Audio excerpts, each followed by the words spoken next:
Mata kita pun dihisab. Berapa jam sehari buat lihat HP? Berapa jam sehari buat mandang yang nggak bener? Berapa jam sehari buat melihat Al-Quran? Banyak kan yang nggak benarnya, Pak. Nah, terus mulut kita berapa kali buat zikir? Berapa kali buat baca Quran? Berapa kali buat nasihatin orang? Berapa kali buat ngomongin orang? Berapa kali buat ngegosip?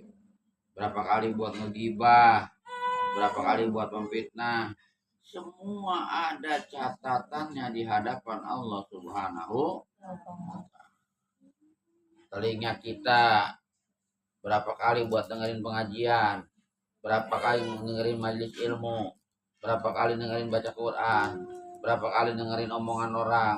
Berapa kali dengerin gibah orang? Berapa kali dengerin fitnah orang? Berapa kali ngegosipin orang? Semua juga akan dihisab. Tanda syukur kita kepada Allah Subhanahu wa Ta'ala adalah bahwa semua yang Allah berikan kita manfaatkan untuk kebaikan.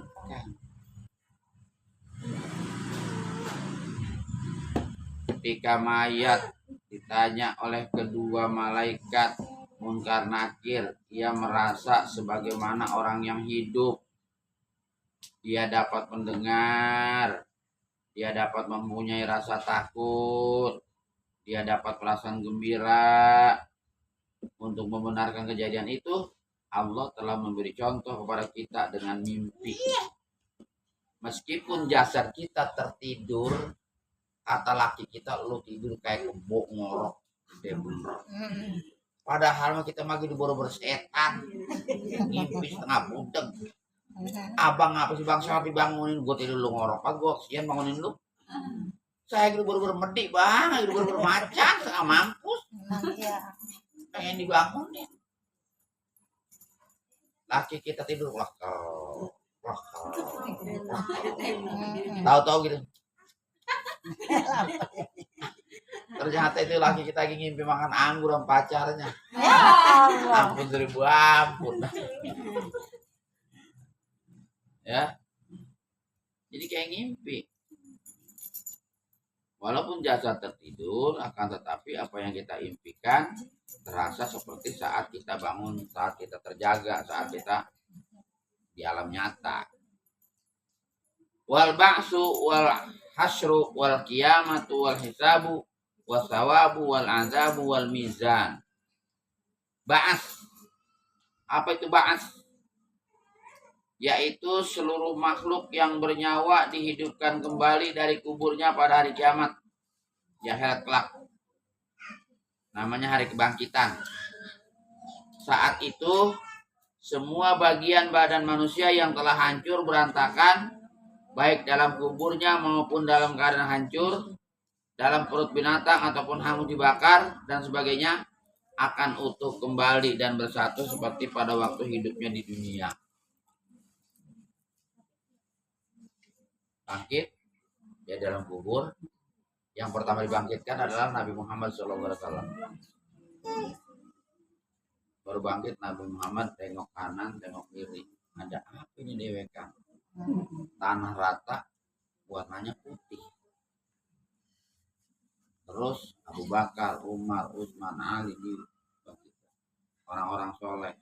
Kita mau sudah ke berapa?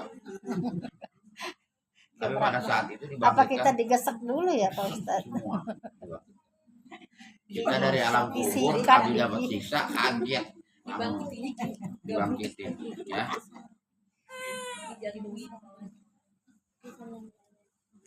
Jadi jasad kita akan utuh. Cuman kalau kadang pakai pakaian, nanti dibangkitin telanjang. Nanti ke barang masar telanjang. Maka Siti Aisyah nanya, ya Rasulullah kalau telanjang bagaimana urusannya? Udah gundal gandul ya Ustaz. Yang lanang lato-latonya kelihatan, yang wadon apemnya kelihatan. Apa kata Rasulullah? Ya Aisyah, Nanti mah di sono udah kepikiran gitu-gitu. Wah, mikirin dahsyatnya padang mahsyar aja udah bagaimana. Digiring dengan api. Suara malaikat kayak bledek. Kita di sini kalau bledek, astagfirullahaladzim, ada pusing. Masuk ke dalam, tutup pintu, takut itu pasti langsung ke dalam. Di sana mah nanti di lembaran di ruangan terbuka seperti itu. Kalau amal kebaikan kita jelek. Kalau amal kebaikan kita mah bagus mah, kita akan dapat naungan. Yaumala la zilla illa zilluh. Tidak ada naungan pada itu melainkan naungan dari Allah Subhanahu wa Ta'ala.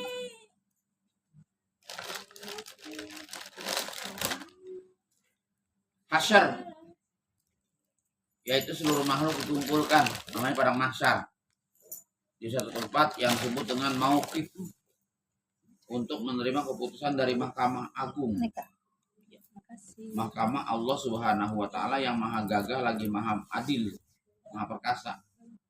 Hatta idza ma ja'ahum, hatta idza ma ja'uha syahida alaihim sam'uhum wa absaruhum wa juluduhum bima kanu ya'malun. Sehingga apabila mereka sampai ke sana, pendengaran, penglihatan, dan kulit mereka menjadi saksi terhadap apa yang mereka kerjakan. Nanti tangan kita saksi, oh iya, saya dulu memang ngaji, ngelangkah kaki. Pohon-pohonan yang kita lewati akan menjadi saksi. Daunan begitu banyaknya akan mendoakan kita pergi ngaji. Sebanyak ikan di lautan, sebanyak itu pula mendoakan kita. Kalau kita pergi, gak ada ruginya. Namanya ngaji ini gurunya kagak datang, kagak rugi. Pahalamu udah dapat.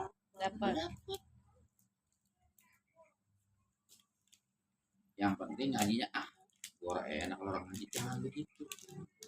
Jangan kata orang enak. Lillahi ta'ala, karena mengharap ridho Allah Subhanahu wa ta'ala. Wa qalu lijuludihim lima syahidtum alaina qalu antaqana Allahu alladhi antaqa kulla syai' wa huwa khalaqakum awwala marrah wa ilaihi turja'un. Dan mereka bertanya kepada kulit mereka, mengapa kamu menjadi saksi terhadap kami? Jawab kulit, Allah yang menjadikan segala sesuatu pandai berkata. Telah pula menjadikan kami pandai berkata atau bicara, dan dialah Allah yang telah menciptakan kamu pada pertama kali di dunia, dan hanya kepadanya lah kamu sekalian dikembalikan. Jadi nanti mah kulit bisa ngomong, tangan bisa ngomong, kaki bisa ngomong, mata bisa ngomong, hidung bisa ngomong, rambut bisa ngomong. Yang nggak bisa ngomong nih, mulut dikunci. khatamallahu ala qulubihim wa ala sam'ihim wa ala absarihim gisyawa. Al yauma nakhtimu ala afwahihim. Surat Yasin. Pada hari itu dikunci bibir-bibir, mulut-mulut. Wa tukallimuna aydihim, yang ngomong tangan. Wa tashhadu arjuluhum, yang bersaksi kaki. Bima kanu yaksibun, dengan apa yang kita kerjakan. Kolam kita nih, karang nyatet terus, nggak berhenti-berhenti. Makanya setiap detik, setiap menit nggak terlewat. Berhentinya kapan? Tar tidur. Tidur terangkat dia. Mendusin, kencing, nulis. Bangun jam 3 kencing doang. Cuma pakai doang. Iya. Kalau dia wudhu, tulis wudhu. Dia sholat tahajud, tulis sholat tahajud. Dia berzikir, tulis begitu sampai tidur lagi. Makanya saya pernah katakan bahwa orang yang awal mula kehidupannya, yaitu pada saat terjaga pagi hari, bangun, ia mulai dengan kebaikan, dan pada malam hari mau tidur ia tutup dengan kebaikan, maka kejelekan pada hari itu dihapus oleh Allah Subhanahu wa Ta'ala.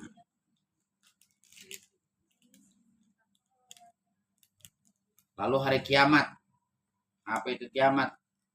Yaitu saat dihancurkannya seluruh alam ini, sehingga tiada yang kekal selain zat Allah yang maha agung. Perlu diketahui bahwa hancurnya alam semesta ini dengan tiupan sangkakala atau trompetnya malaikat Israfil.